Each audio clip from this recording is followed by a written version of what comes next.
Good afternoon and welcome to Blendertainment. I am your host, Andy Sullivan. I'm going to start off with the 2025 CMA Awards, which will be Wednesday, November 19th. Lots of performers announced by ABC for the 59th Annual CMA Awards. Kelsey Ballerini, Kenny Chesney, Miranda Lambert, Brandy Carlisle, Riley Green, Patty Loveless, Old Dominion, Red Clay Strays, Chris Stapleton, and more. Ballerini will debut her new song, I Sit in Parks, which the song and video was released last week. The EP was released last night, early this morning. Anyway, she will perform I Sit in Parks during the show. Chesney's performance will mark the 57-year-old artist's induction into the Country Music Hall of Fame. Green, 37, is set to perform Worst Way and Old Dominion. Didn't he perform that show last year at the CMAs? Or was that the ACMs? I can't remember. But I did hear him perform that at a show once before. I think it was the CMAs last year. Anyway.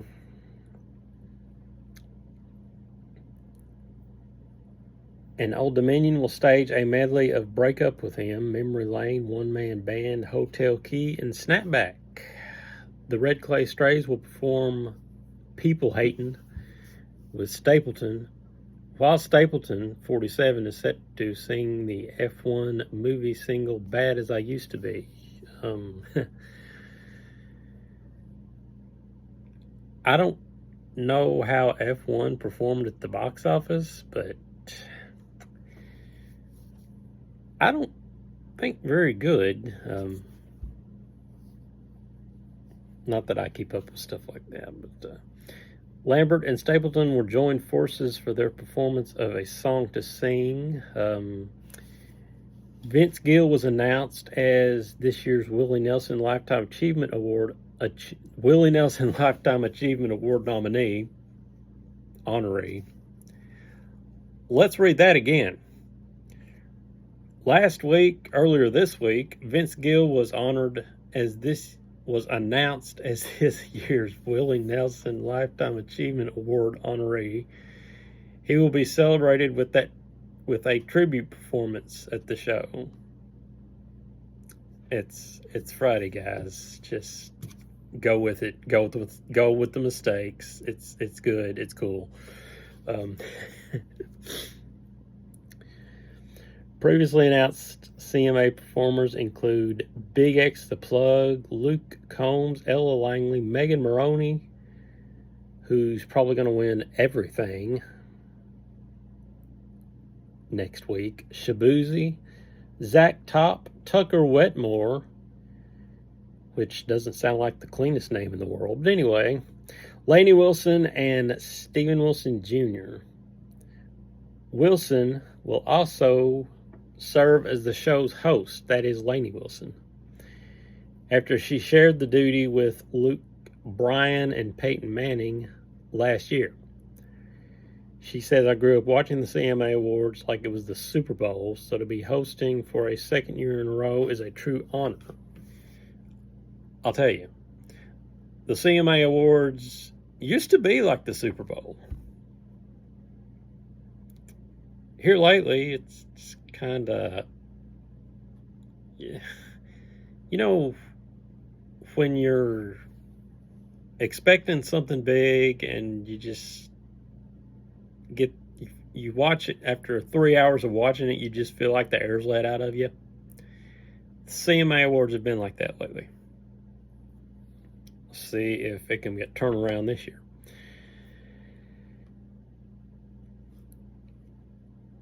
The Grammy winner added, I'm humbled that CMA has trusted me with this role, and I can't wait to love on the genre that has given me so much.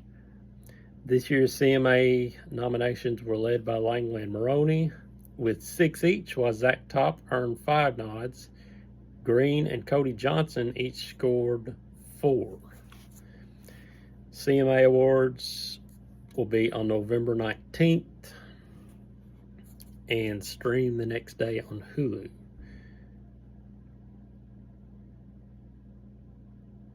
Now, as far as the nominees,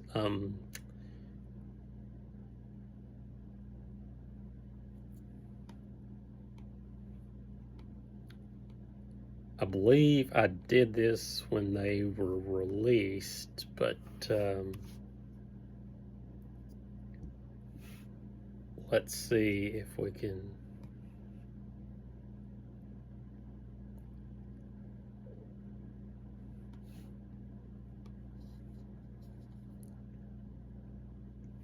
Let's see if we can go through it. Okay. Entertainer of the Year: Luke Combs, Cody Johnson, Chris Stapleton, Morgan Wallen, and Lainey Wilson. Well, that's a no-brainer. Lainey Wilson. I mean, she's hosting the show. She was probably going to win anyway, but she's hosting it. So, female vocalist: Megan Maroney, Ella Langley, Miranda Lambert, Kelsey Ballerini, Lainey Wilson. Toss up between Lainey Wilson and Megan Maroney. You know what? I'm going to give this to Megan Maroney just because she has been having a hell of a year. New Artist of the Year: Shabuzi, Tucker Wetmore, Zach Top, Stephen Wilson Jr., and Ella Langley. I'm going to give this one to Zach Top. Song of the Year: Texas, written by Johnny Clausen, Kyle Sturrock, and Josh Dorr. Am I Okay? Megan Maroney, Jesse Joe Dillon, and Luke Laird. 4x4 by You, Lainey Wilson, Aaron Retier, and John Decius. I Never Lie, Zach Top, Carson Chamberlain, and Tim Nichols. You Look Like You Love Me, Ella Langley, Raleigh Green, and Aaron Raiders. I'm going to go with 4x4 by You, even though I believe that song was last year, wasn't it? Or it was just, did she just release that song? Okay, I think she just released it like the day after the CMAs last year. So that's what I think. That's right. Male vocalist: Luke Combs, Cody Johnson, Chris Stapleton, Morgan Wallen, Zach Top. I'm going to go, that's a tough one.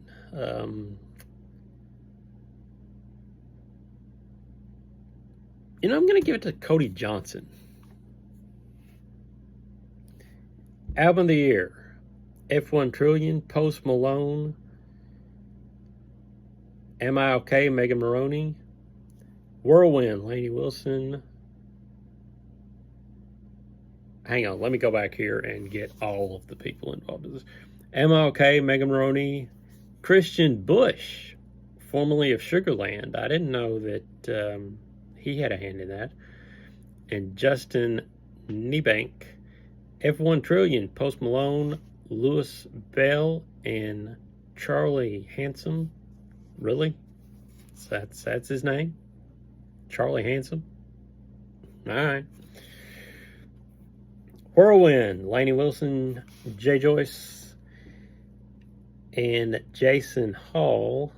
I'm the Problem. Yes, you are, Morgan Wallen. Morgan Wallen, Charlie Handsome, and Joey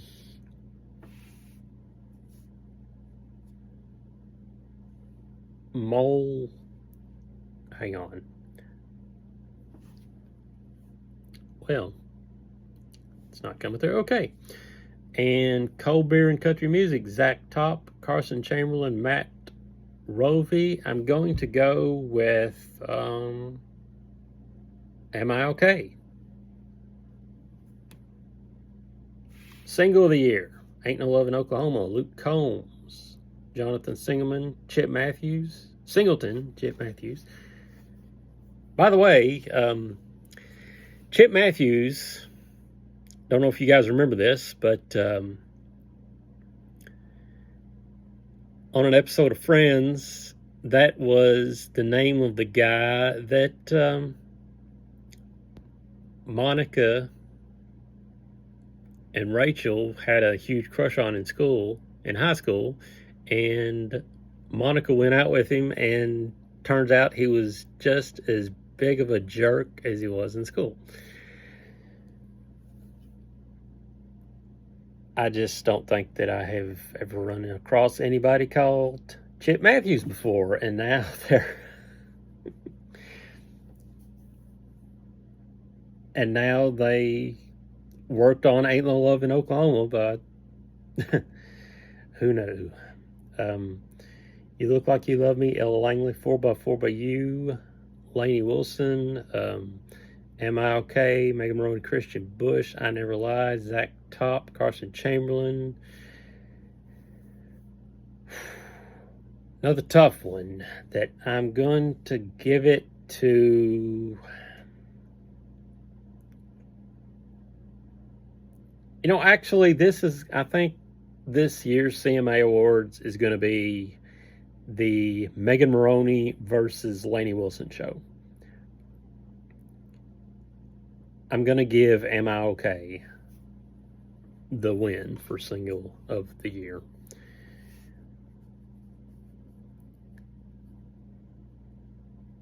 So, if you're keeping score, that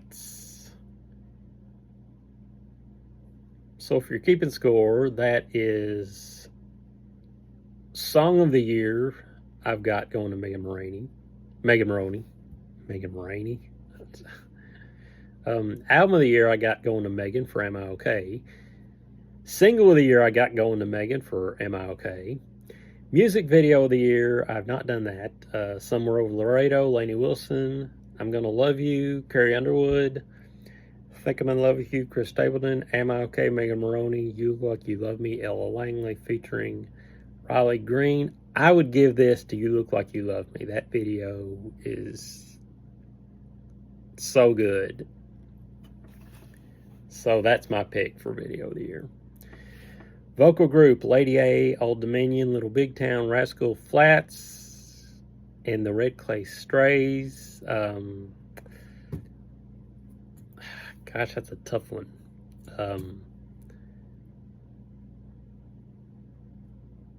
I'm going to give it to Little Big Town.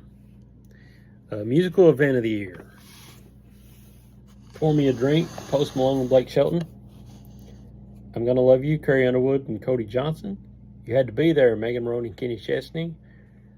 Hard Fought Hallelujah, Jelly Roll and Brandon Lake. Don't Mind If I Do, Ella Langley featuring Riley Green. And guess what? You Had to Be There, Megan Maroney and Kenny Chesney. That's what I'm picking. Vocal duo. Shocker. Megan Maroney is not involved in this, so she can't win. Brooks and Dunn, Warren Treaty, Brothers Osborne, Dan and Shay, Maddie and Tay. How do Maddie and Tay keep getting it? They're like, Maddie and Tay is like, there was a duo that kept getting into this category, and you're like, how are they in there? That's because they never win, and I don't know if they're just indie darlings or... I'm going to give this to Brothers Osborne. Musician of the Year, Brett Mason, Rob McNeely, Jenny Fletcher, Derek Wells, Paul Franklin. I'm going to give it to Brett Mason. All right, so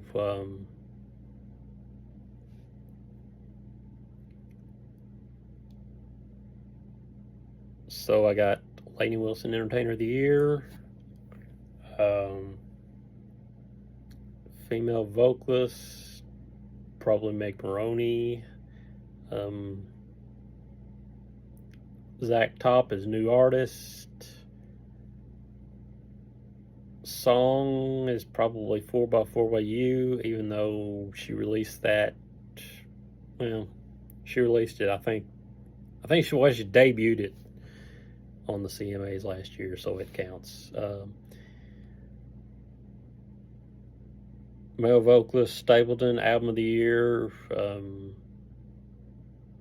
Am I Okay? Single of the Year, Am I Okay? Music Video of the Year, Am I Okay? You're sensing a pattern here. Vocal group, yeah, we did that.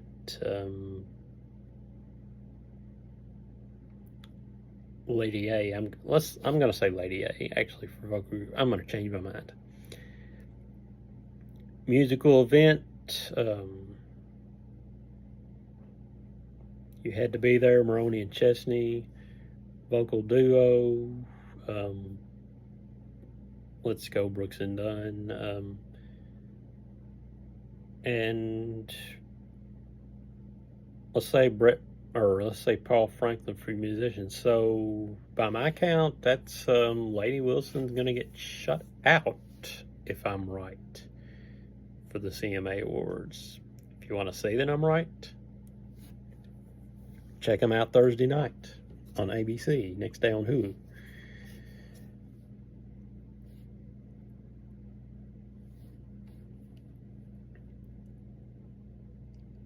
Next up,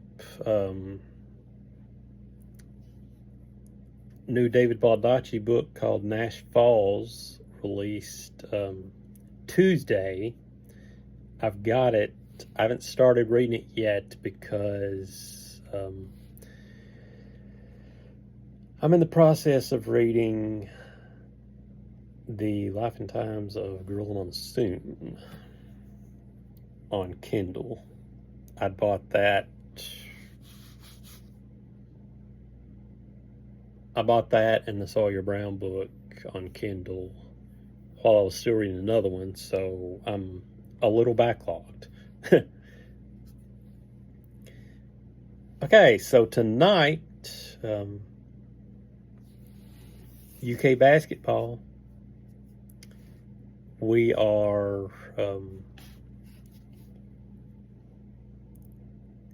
trying to bounce back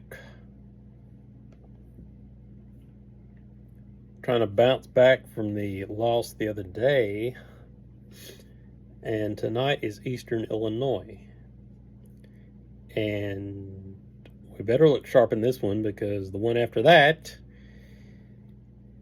is Michigan State.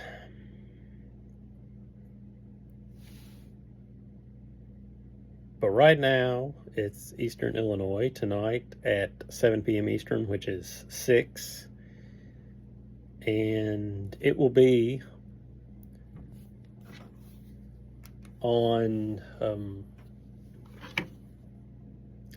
it says ESPN, but I'm guessing it's going to be on the app. Yes, because they've got Clemson and Louisville at 6:30. So, yeah, it's going to be on the app. Which is cool because you don't have to... Well, you really don't have to put up with any commercials. I mean, they have ads, and they're the same ads over and over, but that's okay.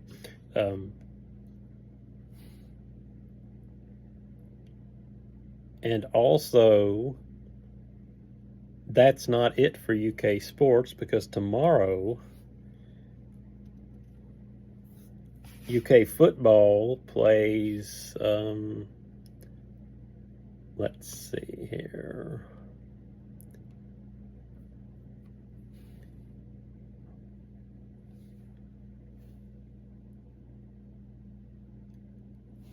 UK football. Okay, I'm navigating the UK sports app. That's what's taking me a while. Okay, UK football versus Tennessee Tech, 1:30 p.m. Eastern Time. So that'll be 12:30 tomorrow. And oh Lord, next weekend is Vanderbilt. Kentucky football has got 3 games left. Tennessee Tech, and then at Vanderbilt the following week, and then at Louisville the week after that. Thank God there's only 3 left.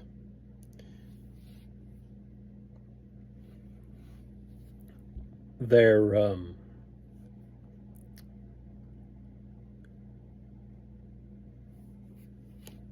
the record. Okay, let's try to find this here. Okay, I can't find it.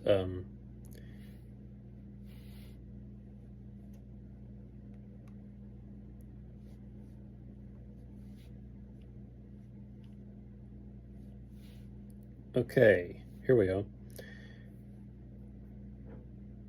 The record is, well, at least they're not dead last in the SEC. That distinction belongs to Arkansas.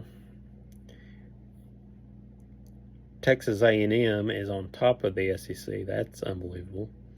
Alabama is second. That is very believable. Georgia's third. Ole Miss is fourth. Texas fifth. Vanderbilt sixth. Oklahoma seventh. Oh, by the way, Vanderbilt, after they lost their last game, just as I suspected, the College Football Playoff Committee just kicked them out of the rankings. They're just like, y'all preppy boys, get out of here. So they got Texas A&M at 1, Alabama 2, Georgia 3, Ole Miss 4, Texas 5, Vandy 6, Oklahoma 7, Tennessee 8, 9 Missouri, 10 LSU, 11 Florida, 12 Kentucky, 13 Mississippi State, 14 Auburn, 15 South Carolina, and 16 Arkansas. Now, how about Western Kentucky, you might be asking?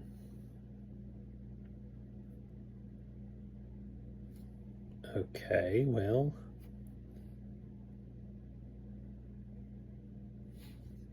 hopefully I'll tell you here in a minute.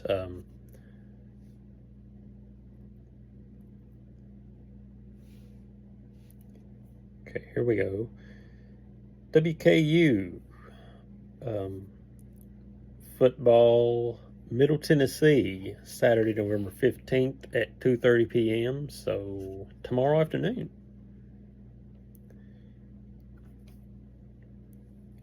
And what they've got left is, after Middle Tennessee, they've got LSU November 22nd. At least it's going to be in the SEC network, so that's good. Jacksonville State on the 29th, and that's it. So they've only got the 3 left, and that is going to be it for sports. Well, okay, listen. The Titans,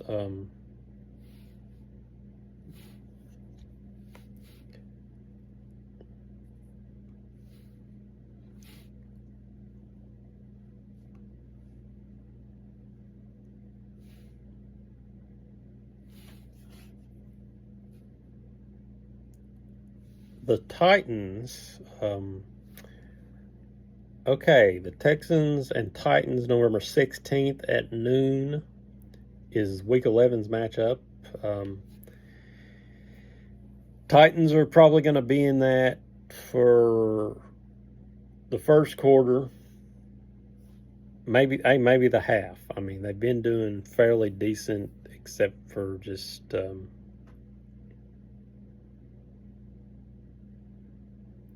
as far as sticking in it. Now, last week they were off. Unfortunately, bye weeks cannot count as wins. I wish they could. Houston Texans on Fox Sunday at Nissan Stadium. After that, Seattle Seahawks also on Fox. After the back-to-back games on Fox, they are on CBS versus the Jacksonville Jaguars. Go back to Fox versus the Cleveland Browns. Fox with the San Francisco 49ers. CBS will have the massacre against Kansas City on Week 16. Week 17, New Orleans Saints. And Week 18, the Jacksonville Jaguars. And beyond that, once again, the Titans will not have to worry because they're not going to the playoffs. Okay, I'm going to end on... Actually, I'm not going to end on this. What we're going to do is tonight, SmackDown is tonight. LA Knight is in the My Time Is Now tournament, which is the tournament to see who will face John Cena in his final match on the December... Is it December 1st? No. It's December... Anyway, on the December episode of Saturday Night's Main Event. And tonight, LA Knight is in the tournament, and he will face a mystery opponent who everybody is almost assured now, since he lost the TNA title to Frankie Kazarian on a random episode of Impact, which is wild, that it's going to be LA Knight taking the L to Mike Santana tonight on SmackDown. See if that goes down. Of course, Sheriff Country. I don't know if you guys have been watching Sheriff Country. That's a good show. I don't watch the Fire Country show, which comes on after it, but I do enjoy Sheriff Country. I think, excuse me, tickle in my throat. I think because I think the police work and law has always fascinated me. Never wanted to be a policeman, but I always enjoyed the shows. And Boston Blue on at 9 is episode 5 of Boston Blue.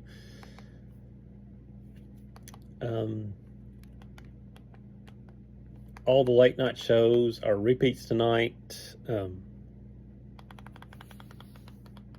Saturday Night Live this weekend. I've not been watching it live. I've been watching it on Peacock. I'm on the 3rd episode. I think.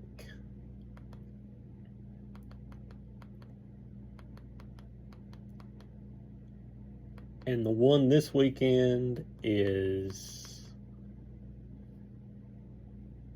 Glenn Powell and Olivia Dean.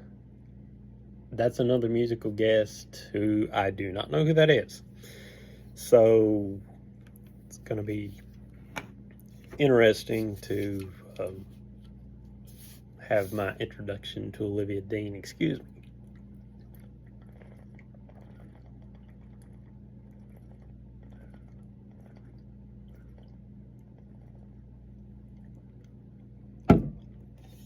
all of a sudden, I just got this terrible tickle in my throat. Just maybe that'll fix it. I don't know. Okay. Paul Tagliabue passed away. I'm reading this off of Wikipedia, and this picture of him on Wikipedia is pretty terrible. It's from 2002, and I mean, you guys, look at this.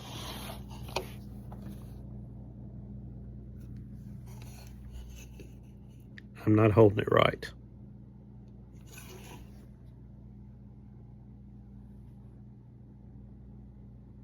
Still not holding it right. Just take it from me. It's not a great picture.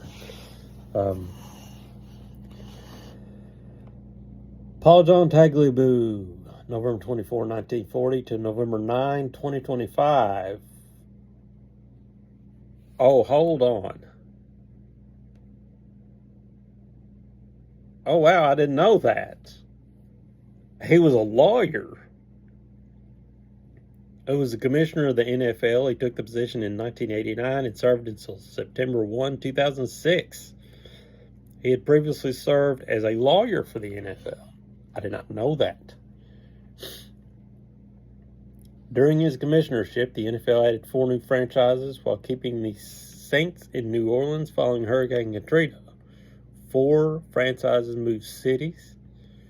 Tagliabue postponed games following the September 11, 2001 attacks and took a hardline stance against the state of Arizona for failing to recognize state holiday of Martin Luther King by moving Super Bowl 27 to California, and established the World League of American Football in 1989. He was elected to the Pro Football Hall of Fame as part of its centennial class in 2020 and formally enshrined on August 7, 2021.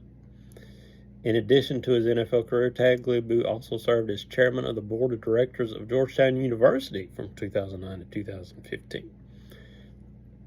Tagliabue was born on November 24, 1940 in Jersey City, New Jersey, third of 4 sons of Charles and May Tagliabue.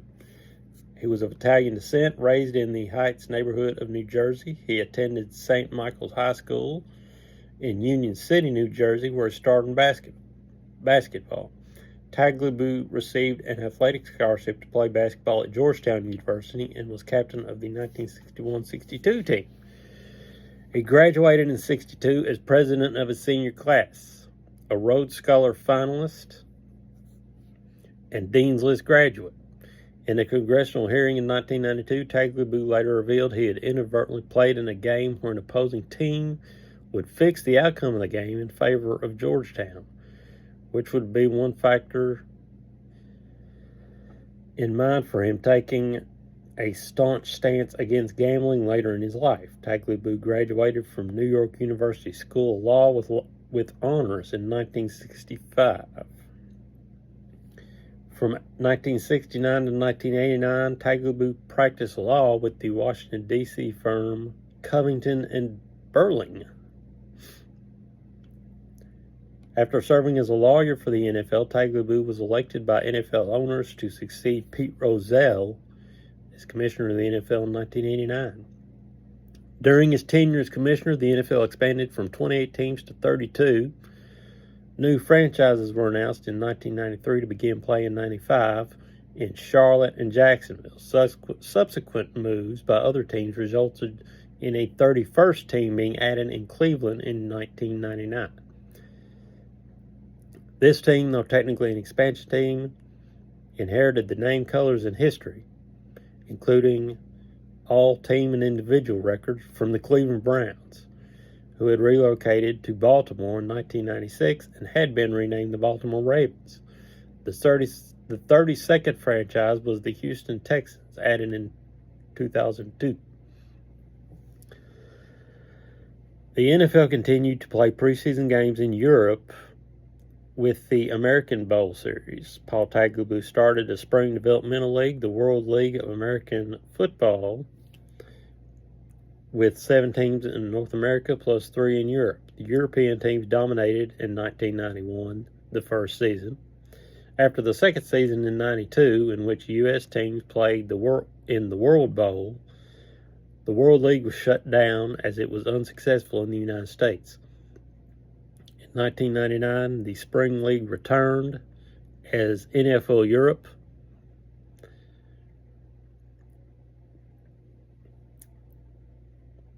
When Tagliabue retired, 5 teams were based in Germany. Tagliabue's successor, Roger Goodell, shut down the NFL Europe after the 2007 season, but replaced it with the NFL International Series in October 2007 with regular season games in London. On November 13, 2022, the NFL played its first ever regular season game in mainland Europe in Munich, Germany. In 1995, Los Angeles lost both its franchises as the Los Angeles Rams relocated to St. Louis and the Raiders returned to Oakland. In 96, the Browns moved to Baltimore under a new name as indicated above. In 97, Houston Oilers relocated to Tennessee for 1 year in Memphis and another year using Vanderbilt Stadium as their home field. The team changed its name from the Oilers to the Titans upon moving to their tournament further into their permanent stadium in Nashville. Response to September 11th attacks. 2 days after the terrorist attacks on the World Trade Center and the Pentagon, Tagliabue announced that the games scheduled for the upcoming weekend were canceled, citing the magnitude of events and security concerns. It was the first time the league canceled an entire week's slate of games since the 1987 NFL strike. A week later, it was announced that the postponed games would be added to the end of the regular season, pushing the Super Bowl to February for the first time. Tagliabue was praised for those politically related actions taken as NFL commissioner. He took a stand against the state of Arizona for refusing to establish a state holiday honoring Martin Luther King Jr., as other states had done. In 1993, Super Bowl 27 was to be held for the first time in Arizona, but after an election, Arizona rejected establishment of a Martin Luther King state holiday. Subsequently, Tagliabue moved the Super Bowl to Pasadena. Arizona would finally host Super Bowl 30 in 1996. Forcefully and successfully promoting the return of the Saints to New Orleans after the disruption of their 2005 season in the aftermath of Hurricane Katrina. Tagliabue is credited with having convinced Saints owner Tom Benson to abandon any effort to move the team to San Antonio, and with having made the Saints return to Louisiana a league priority. Following his tenure as NFL commissioner, Tagliabue returned to Covington and Burling, where he served as senior counsel. In 2008, Tagliabue was selected to serve a 3-year term as chairman of the Georgetown University Board of Directors.